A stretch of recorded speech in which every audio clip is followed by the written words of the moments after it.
Orient bell tiles studio से आप देख रहे हैं एबीपी न्यूज।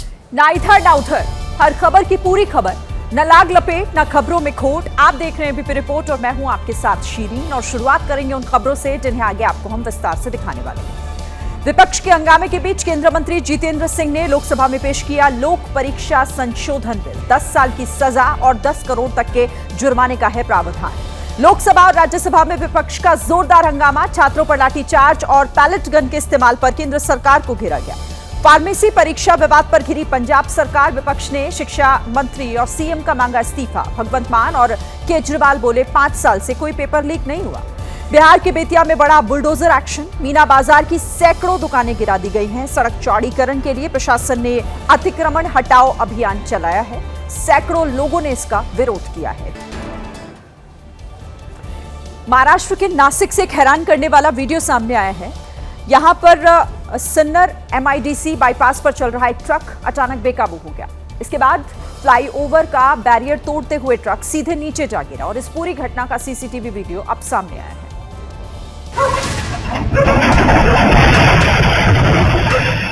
तेज रफ्तार ट्रक फ्लाईओवर पर आगे बढ़ रहा होता है, तभी अचानक ट्रक अनियंत्रित हो जाता है और बैरियर तोड़ देता है। बैरियर तोड़ते ही ट्रक फ्लाईओवर पर लटक जाता है और फिर नीचे की तरफ झुकने लगता है और कुछ ही सेकंड में धड़ाम से जमीन पर गिरता है।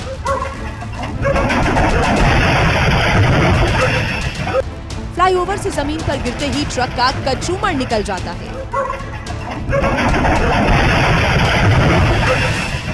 इस घटना में ट्रक ड्राइवर ट्रक के नीचे फंस जाता है, जिसके बाद उसे गंभीर हालत में ट्रक से निकालकर अस्पताल में भर्ती कराया गया है। फिलहाल ट्रक के अनियंत्रित होकर पलटने की क्या वजह है, पुलिस इसका पता लगाने में जुटी है।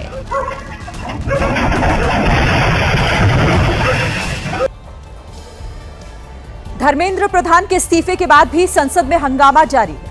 अब विपक्ष जंतर मंतर पर हुए लाठीचार्ज के मुद्दे पर अड़ गया है। विपक्ष की मांग है कि गृह मंत्री अमित शाह इस मामले पर जवाब दें और उसके बाद ही कोई कार्यवाही होगी। सुबह 11 बजे जैसे ही लोकसभा और राज्यसभा की कार्यवाही शुरू हुई, अमित शाह से बयान की मांग करते हुए विपक्ष वेल में उतर आया और नारेबाजी करने लगा। दोपहर 12 बजे जब दोबारा कार्यवाही शुरू हुई तो केंद्रीय मंत्री जितेंद्र सिंह ने पेपर लीक से जुड़ा बिल पेश किया, लेकिन विपक्ष तब भी इसी बात पर अड़ा रहा कि पहले गृह मंत्री को लाठीचार्ज का जवाब देना होगा। It is never happened in the history of India that the boys were beaten. दोपहर 2 बजे जब एक बार फिर दोनों सदनों की कार्यवाही शुरू हुई तो विपक्ष का हंगामा जारी रहा और कार्यवाही स्थगित हो गई। Where the Home Minister? Where is he hiding? This has to be answered. He has to come and to the Lok Sabha and he has to explain who ordered for this AK-47 in Bihar, who ordered pellet this in Delhi. He has to answer. Why he is not answering? वहीं सरकार की तरफ से कहा गया कि विपक्ष ध्यान भटकाने के लिए मुद्दे उठा रहा है और पेपर लीक पर जानबूझकर चर्चा नहीं की जा रही है। जंतर मंतर के प्रदर्शनकारियों पर पैलेट गन का इस्तेमाल करने पर घमासान जारी है। अब सूत्रों के हवाले से खबर आई है कि 20 जुलाई को आरएएफ के जवानों ने प्रदर्शनकारियों पर पैलेट गन चलाई थी, जिसमें 3 प्रदर्शनकारी घायल हो गए थे। सूत्र बता रहे हैं कि विभाग इस बात की जांच कर रहा है कि किस हालात में प्रदर्शनकारियों पर पैलेट गन का इस्तेमाल किया गया था। साथ ही इस बात की भी जांच हो रही है कि जवानों ने एसओपी का पालन किया था या नहीं। वहीं विपक्ष गृह मंत्री अमित शाह से जवाब मांग रहा है। पैलेट गन्स चली, जिस तरह से हथियार दिखाए गए, डराया गया, धमकाया गया बच्चों को, क्या ये जायज है अपने ही देश के बच्चों को देश की पुलिस, देश के गृह मंत्री के आदेश पर इस तरह से हमला करेगी? सूत्रों ने बताया कि अगले 1-2 दिन में सीआरपीएफ की तरफ से आधिकारिक बयान जारी किया जा सकता है। बिहार में प्रदर्शनकारी छात्रों पर पुलिस की तरफ से चलाई गई AK-47 पर बड़ा बवाल शुरू हो गया है। आज राहुल गांधी ने भी इसी मुद्दे को उठाया। राहुल गांधी ने कहा कि छात्रों के खिलाफ पूरा सिस्टम ही जानलेवा हो गया है।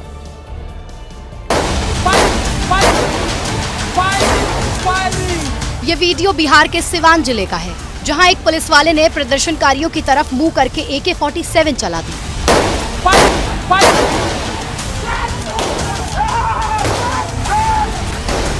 राहुल गांधी ने लिखा, बिहार में प्रदर्शन कर रहे छात्रों पर AK-47 से गोलियां चलाई गई हैं और सैकड़ों छात्रों को गिरफ्तार करके उन पर मुकदमा किया जा रहा है।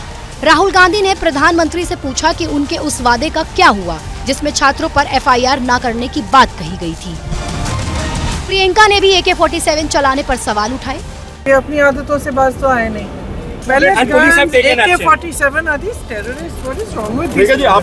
इधर बीजेपी नेता संबित पात्रा AK-47 चलाने के दावों को झूठ बता रहे हैं। कौन सी पुलिस देश में AK-47 से गोली चलाती है? कौन सी पुलिस छात्र आंदोलन पे AK-47 से गोली चलाती है? और इस प्रकार के विषय को सामने में रखकर इस प्रकार के दुष्प्रचार के माध्यम से राहुल गांधी और कांग्रेस पार्टी पूरे देश में अफरा तफरी का माहौल, अराजकता का माहौल, एनार्की का माहौल क्रिएट करना चाहते हैं। दरअसल झूठ राहुल गांधी नहीं, संबित पात्रा बोल रहे हैं, क्योंकि बिहार पुलिस ने प्रदर्शनकारियों पर AK-47 चलाने की बात को स्वीकार किया है। AK-47 चलाने वाले पुलिसकर्मी अभिषेक पटेल को निलंबित कर दिया गया है, जो SIT की टीम का था। बेंगलुरु से एक रोड रेस का मामला सामने आया, जहां एक स्कूटर वाला खुद ही रॉन्ग साइड से आ रहा था। ऊपर से वो अपनी साइड से आ रहे एक पिकअप वाले पर भड़क गया। स्कूटर सवार को इस दौरान इतना गुस्सा आ गया कि उसने पिकअप वाले को थप्पड़ जड़ दिए। पिकअप वाला अपनी साइड से जा रहा था, लेकिन तभी रॉन्ग साइड से स्कूटर वाला आ गया। टक्कर होते होते बची तो स्कूटर वाले ने पिकअप का पीछा किया, उसके आगे अपना स्कूटर लगा दिया और पिकअप वाले को रोक दिया। स्कूटर वाला ऐसा भड़का कि उसने पहले अपना स्कूटर साइड में लगाया और फिर उतरकर पिकअप वाले को कई थप्पड़ रसीद दिए।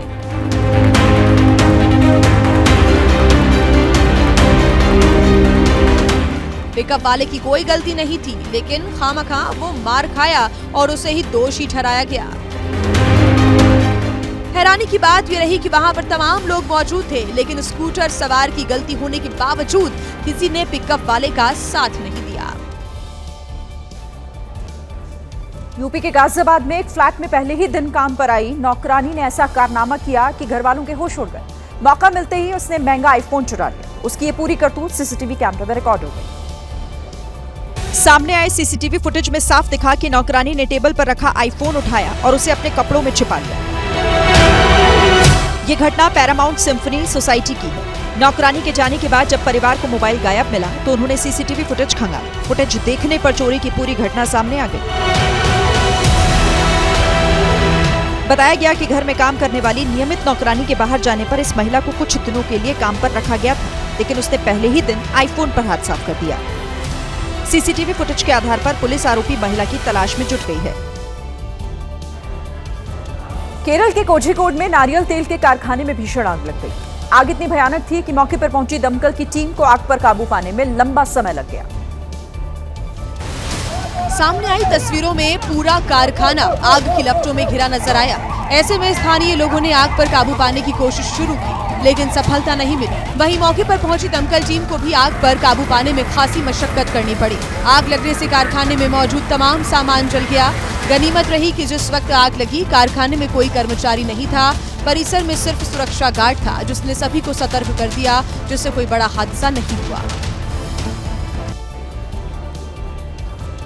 महाराष्ट्र के ठाणे जिले में मूसलाधार बारिश के बीच बड़ा हादसा हो गया। शाहपुर में हनुमान झरने पर 5 युवक पिकनिक के लिए गए थे, जो बह गए और इस घटना में एक युवक की जान चली गई। पानी की रफ्तार देखकर ऐसा लगा मानो बादल फट गया हो और देखते ही देखते झरना उफान पर आ गया। ठाणे में शाहपुर के हनुमान झरने में जब ये सैलाब आया तब वहां 5 युवक पिकनिक मना रहे थे, जो अचानक आए बहाव की चपेट में आ गए। पानी के बीच जान बचाने के लिए चीख पुकार मच गई, जिसके बाद बचाव दल ने तुरंत रेस्क्यू अभियान शुरू किया। घंटों तक चले ऑपरेशन में 3 युवकों का रेस्क्यू कर लिया गया, लेकिन एक युवक की जान चली गई। वहीं एक युवक लापता है। प्रशासन ने लोगों से अपील की है कि बारिश के मौसम में नदियों और झरनों से दूर रहें।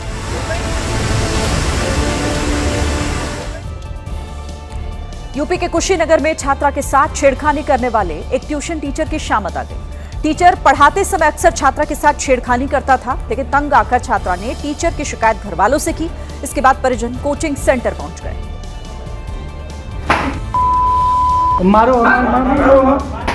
मनचले टीचर को देखते ही छात्रा का गुस्सा फूटा और उसने टीचर को 19 सेकंड में 9 चप्पलें मारी।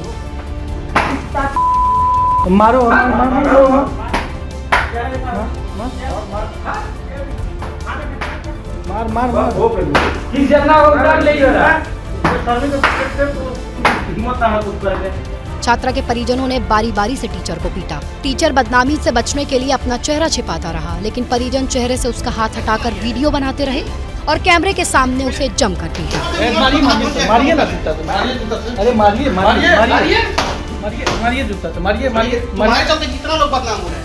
छात्रा के घर वालों ने टीचर को कोहनी मारी, कभी बाल पकड़कर खींचा और तो और गुस्साए लोगों ने टीचर को अपना थूक तक चटाने के लिए मजबूर किया।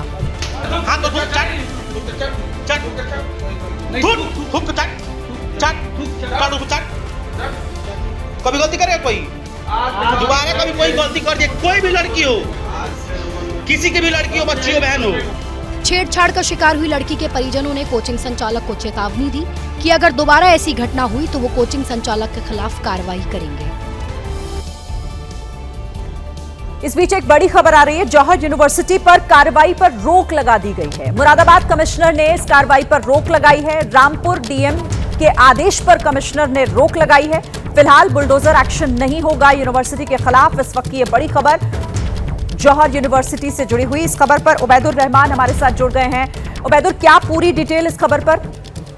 जी अभी हम आपको बता दें कि इस पूरे मामले की सुनवाई कल मुरादाबाद में आयुक्त न्यायालय में होनी थी, लेकिन कंडोलेंस होने की वजह से कल जो अदालत है उसमें काम नहीं होगा। तो आजम खान के जो जौहर ट्रस्ट है, जौहर ट्रस्ट की प्रबंधन की तरफ से उनके वकील ने अर्जेंसी एप्लीकेशन लगाई कि क्योंकि मामला बहुत अर्जेंट टेकअप करने का है, तो इसमें जो कोर्ट ने विचार किया है और उसमें अभी जो फिलहाल राहत दी है वो जौहर ट्रस्ट को ये दी गई है कि जो डीएम रामपुर ने 15 जुलाई को 38 इमारतों को ध्वस्त करने का आदेश दिया था, उस पर न्यायालय ने रोक लगा दी है और जब तक ये सुनवाई चलेगी कोर्ट में तब तक ध्वस्तीकरण वाला जो आदेश है वो स्थगित रहेगा।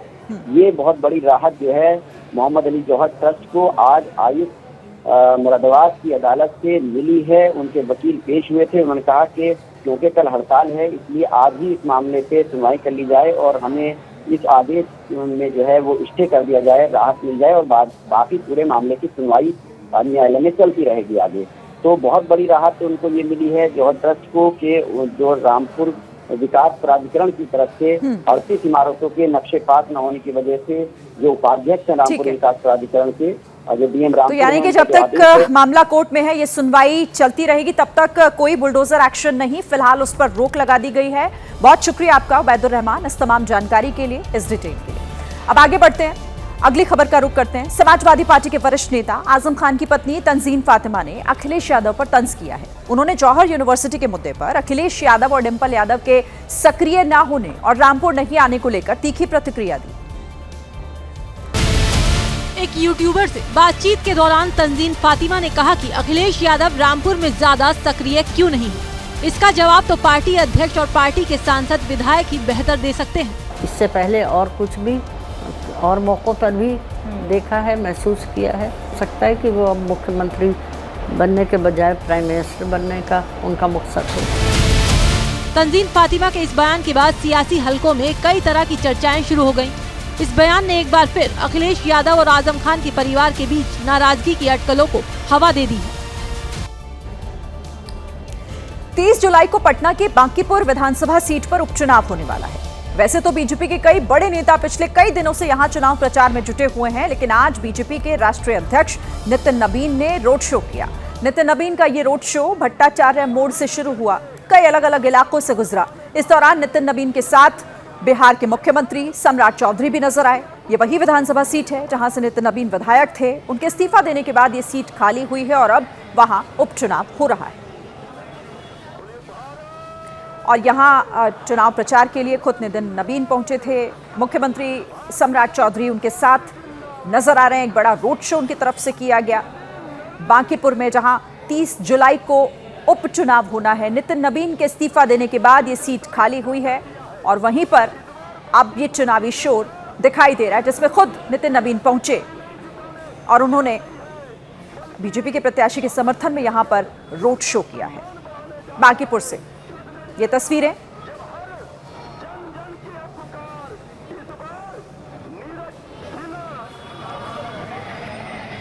तो बिहार के बांकीपुर से ये तस्वीरें हैं जहां पर नितिन नवीन के इस्तीफा देने के बाद ये सीट खाली हुई थी, जहां पर अब उपचुनाव जिसकी तारीख 30 जुलाई है और उससे पहले चुनाव प्रचार जोरों शोरों पर है।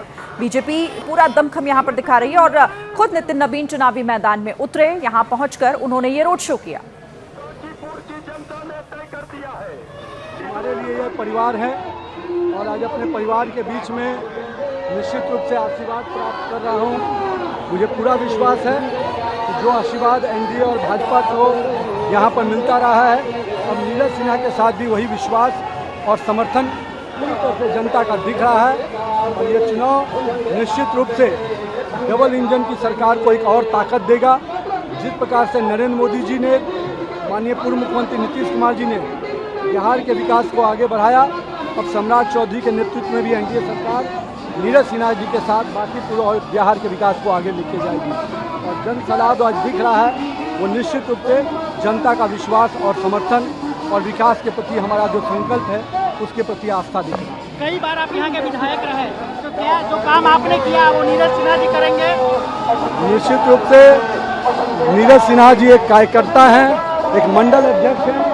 उन्होंने विकास को हमेशा नीचे से देखा है, समझा है और बिहार के विकास के साथ साथ बांकीपुर के विकास को पूरी ताकत नीरज सिन्हा के नेतृत्व में मिलेगा। लोकतंत्र में अधिकार है सबको और मैं मानता हूं कि लोकतंत्र की खूबसूरती भी यही है, लेकिन लोकतंत्र में जनता का विश्वास और जनता के साथ जो आपका संबंध है वो निश्चित रूप से हम सबको देखने को मिलता है।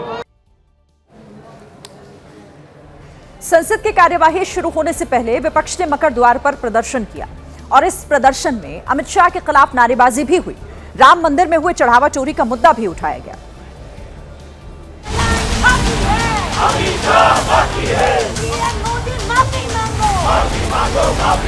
इस दौरान विपक्ष के सांसद एक बैनर लेकर खड़े दिखाई दिए, जिसमें लोकतंत्र के आगे वोट चोरी लिखा था, परीक्षा के आगे पेपर चोरी लिखा था और आस्था के आगे चंदा चोरी लिखा था। रामलला के मंदिर में चोरी, सरकार को जवाबदेही जरूरी, चंदा चोर, गद्दी चोर, इस तरीके के नारे यहाँ पर सुनने को मिल रहे हैं। तो तमाम विपक्षी सांसद इस वक्त हमको एक स्वर में प्रदर्शन करते हुए नजर आ रहे हैं। संसद में सरकार को घेरने के लिए इस बार विपक्ष ने बड़े मुद्दे तैयार किए हैं, जिसका असर भी दिखाई दे रहा है। नीट पेपर लीक के खिलाफ जंतर मंतर पर प्रदर्शन भले ही अब खत्म हो गया हो, लेकिन वहां पर हुई हिंसा का वीडियो दिल्ली पुलिस लगातार जारी कर रही है। दिल्ली पुलिस ने 5 मिनट का एक वीडियो जारी किया है, जिसमें पुलिस अफसरों का यह दावा है कि भीड़ में शामिल कुछ हुड़दंगियों ने ड्यूटी पर तैनात पुलिस वालों पर बेरहमी से हमले किए, उन पर पत्थर मारे गए, पुलिस की गाड़ियों को तोड़ डाला गया। ये जो तस्वीर आप देख रहे हैं 20 जुलाई की तस्वीर है। ये उस वक्त की है जब प्रदर्शनकारियों का हुजूम संसद की तरफ आगे बढ़ रहा था। संसद की सुरक्षा के लिए पुलिस ने बैरिकेड लगाए हुए थे, लेकिन भीड़ बैरिकेड तोड़कर संसद की तरफ बढ़ती चली गई। प्रदर्शन के नाम पर जुटे कुछ उपद्रवी पुलिस वालों पर पथराव करते दिखे हैं इन तस्वीरों में। इतने से भी जब उनका दिल नहीं भरा तो फिर उन्होंने पास में खड़ी पुलिस की गाड़ी को पहले तो पत्थरों से तोड़ डाला और फिर उसे पलट दिया। तस्वीरें देखिए आप। सुरक्षा के लिहाज से पुलिस ने पूरे सेंट्रल दिल्ली में जगह जगह बैरिकेड लगाए हुए थे और देखिए उन बैरिकेड को किस तरीके से तोड़ दिया गया। पुलिस वालों पर पत्थर फेंके जा रहे हैं, उन्हें कैसे यहाँ पर निशाना बनाया जा रहा है। ये भीड़ जिसमें कुछ हुड़दंगी शामिल थे, वो अराजक तत्व जो सीधे पुलिस पर निशाना साध रहे थे, उन पर पत्थर फेंक रहे थे, बोतलें फेंकी जा रही थी, सीधे पुलिस वालों को निशाना बनाया जा रहा था। वीडियो कनॉट प्लेस का है जो हम आपको लगातार दिखा रहे हैं। 20 जुलाई 2026 की वो तस्वीरें हैं जब संसद की तरफ प्रदर्शनकारी बढ़ रहे थे और उन्हें रोका जा रहा था बैरिकेड जगह जगह लगाकर। लेकिन तमाम जो भीड़ में जो उपद्रवी मौजूद थे, जो हुड़दंगी शामिल थे, वो कैसे उन बैरिकेड्स को तोड़ते हुए पुलिस की जीप को ये देखिए पुलिस दावा कर रही है और पुलिस की तरफ से ही ये वीडियो भी जारी किया गया। ये 5 मिनट का एक वीडियो जिसको जारी कर वो ये बताने की कोशिश कर रही है कि कैसे भीड़ में अराजक तत्व शामिल थे, कुछ हुड़दंगी शामिल थे जिन्होंने सिर्फ यहाँ पर उत्पात मचाने का काम किया है। इन प्रदर्शनकारियों की आड़ में इस प्रदर्शन की ये देखिए, ये पुलिस की गाड़ी को कैसे पहले इसे पत्थरों से तोड़ा गया और फिर इसे पलट दिया गया इसके ऊपर चढ़कर, और कैसे इसके शीशे तोड़े जा रहे हैं। ये देखिए जो बैरिकेड लगाए गए थे उन बैरिकेड को तोड़कर उनके ऊपर चढ़कर उन्हें गिराकर प्रदर्शनकारी आगे बढ़े हैं। तो दिल्ली पुलिस की तरफ से ये वीडियो जारी किया गया है, 20 जुलाई का वीडियो, जिस दिन प्रदर्शनकारी संसद की तरफ बढ़ रहे थे और उसी भीड़ का फायदा उठाकर कुछ लोग ऐसे उनमें शामिल थे, वो उपद्रवी जिन्होंने इन प्रदर्शनकारियों की आड़ में दिल्ली पुलिस को निशाना बनाया है, उनकी गाड़ियों को निशाना बनाया, सुरक्षा बलों को निशाना बनाया। ये पुलिस की तरफ से दावा किया गया। ये देखिए कैसे पत्थर फेंके जा रहे हैं, कैसे पुलिस जो वहां पर इन्हें रोकने के लिए मौजूद थी उन पर पत्थर फेंके जा रहे हैं। तस्वीरें जो दिल्ली पुलिस की तरफ से ये वीडियो जारी किया गया, प्रदर्शन में शामिल अराजक तत्वों ने कैसे पुलिस के ऊपर पत्थरबाजी की है, देखिए इन तस्वीरों में साफ दिखाई दे रहा है। और यही वीडियो जो दिल्ली पुलिस की तरफ से जारी किया गया है, जिसमें यह दावा किया गया है कि ये हुड़दंगी थे, ये प्रदर्शन की आड़ में सिर्फ सड़कों पर उतरकर हुड़दंग मचा रहे थे, पुलिस को निशाना बना रहे थे, आसपास खड़ी गाड़ियों को, जो पुलिस की गाड़ी थी, जो बैरिकेड थे, सिर्फ उन्हें ये देखिए निशाना बनाने का काम किया जा रहा था। पुलिस वालों को कैसे पकड़कर उनके साथ मारपीट की गई, जिसमें काफी कुछ पुलिसकर्मी बहुत गंभीर रूप से भी घायल हुए। उनके ऊपर जो पत्थर फेंके गए, जो सुरक्षा बलों के ऊपर, आरएएफ के जवानों के ऊपर जो पत्थरबाजी हुई है, उनके ऊपर जो पत्थर फेंके गए, उनमें कई पुलिसकर्मियों को काफी गंभीर चोटें भी आई हैं। ये तमाम अराजक तत्व जिन्होंने पुलिस वालों को निशाना बनाते हुए कैसे उन पर पत्थर फेंके हैं, कैसे उनके साथ मारपीट की गई, पूरा जो हुजूम था वो कैसे एक पुलिसकर्मी के ऊपर आप देखिए ताबड़तोड़ हमले किए जा रहे हैं। दिल्ली पुलिस ने यही वीडियो जारी किया गया है कि कैसे उस दिन पुलिस को एक एक कर टारगेट किया जा रहा था। कई पुलिसकर्मी जो इस भीड़ के बीच फंसे, उन पर पत्थरों से हमला हुआ, उन्हीं की डंडों से हमला किया गया कुछ अराजक तत्वों ने, और कैसे वो सड़क पर चारों तरफ फैले हुए नजर आ रहे हैं, जो हुड़दंग मचा रहे थे। ये तस्वीरें, ये पूरा वीडियो जो पूरे 5 मिनट का वीडियो है, कैसे उस भीड़ की आड़ में कुछ हुड़दंगी शामिल हो गए थे, ये दिल्ली पुलिस की तरफ से इस वीडियो को जारी कर ये बताने की कोशिश की गई है। अलग अलग बहुत सारे ऐसे वीडियो हैं जो इससे पहले भी जारी किए गए हैं, जिसमें बताया गया है कि कैसे पुलिस वालों को, उनकी गाड़ियों को निशाना बनाया गया, पुलिस के जवान, सुरक्षा बलों के जवानों को निशाना बनाया गया है। तो उन्हीं के अलग अलग वीडियोस को एक करके ये जारी किया गया है। तस्वीरें आपके सामने हैं और पुलिस की तरफ से साफ कहा गया है कि ये प्रदर्शनकारी नहीं बल्कि ये कुछ हुड़दंगी थे जो अलग अलग जगहों से आए हुए थे और भीड़ का फायदा उठाकर उन्होंने पुलिस वालों को टारगेट किया है, उन पर पत्थर फेंके गए हैं, उन पर हमला किया गया है। उनका मकसद हुड़दंग मचाना था, अराजकता फैलानी थी, जो उस दिन उन्होंने सड़कों पर किया। कई जगह पुलिस वालों को गंभीर चोटें आई हैं। एक बार फिर आपको बता दें कि ये जो तस्वीरें इस वक्त आप देख रहे हैं, जो वीडियो आप देख रहे हैं, ये दिल्ली पुलिस की तरफ से 20 जुलाई का वीडियो जारी किया गया है, जिसमें अराजक तत्वों को हमला करते हुए, हुड़दंग मचाते हुए, गाड़ियों में तोड़फोड़ मचाते हुए दिखाया गया है।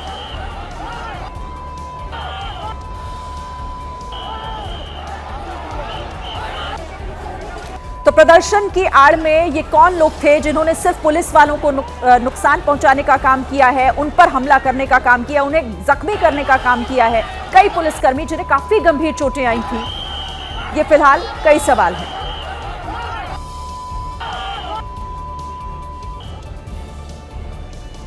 आगे बढ़ते हैं। देखिए, पंजाब में कथित पेपर लीक मामले और प्रदर्शनकारियों पर पुलिस कार्रवाई को लेकर सियासत गर्मा गई है। पटियाला में बीजेपी ने मुख्यमंत्री भगवंत मान और स्वास्थ्य मंत्री के खिलाफ मोर्चा खोल दिया। पार्टी के कार्यकर्ताओं ने जोरदार प्रदर्शन किया। बीजेपी महिला मोर्चा पंजाब के अध्यक्ष जय इंदर कौर की अगुवाई में पार्टी के सैकड़ों कार्यकर्ता सड़कों पर उतरे और सरकार के खिलाफ नारेबाजी की।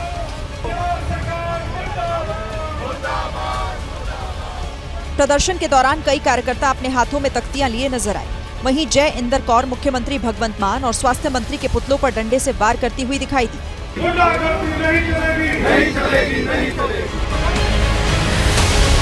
इसके बाद प्रदर्शनकारियों ने दोनों पुतलों पर पेट्रोल छिड़ककर उन्हें आग के हवाले कर दिया। बीजेपी नेताओं ने आरोप लगाया कि अपनी नाकामी छिपाने के लिए मान सरकार पुलिस का इस्तेमाल कर विपक्ष की आवाज दबाने की कोशिश कर रही है।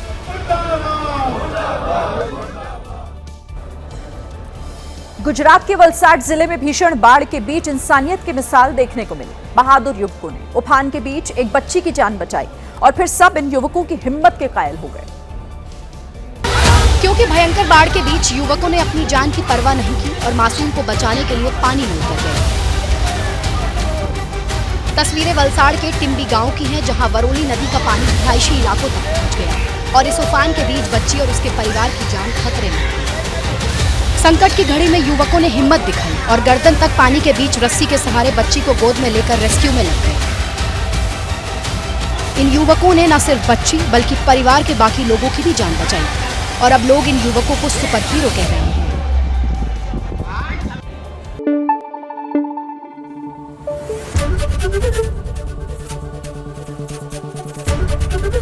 एबीपी न्यूज आपको रखे आगे।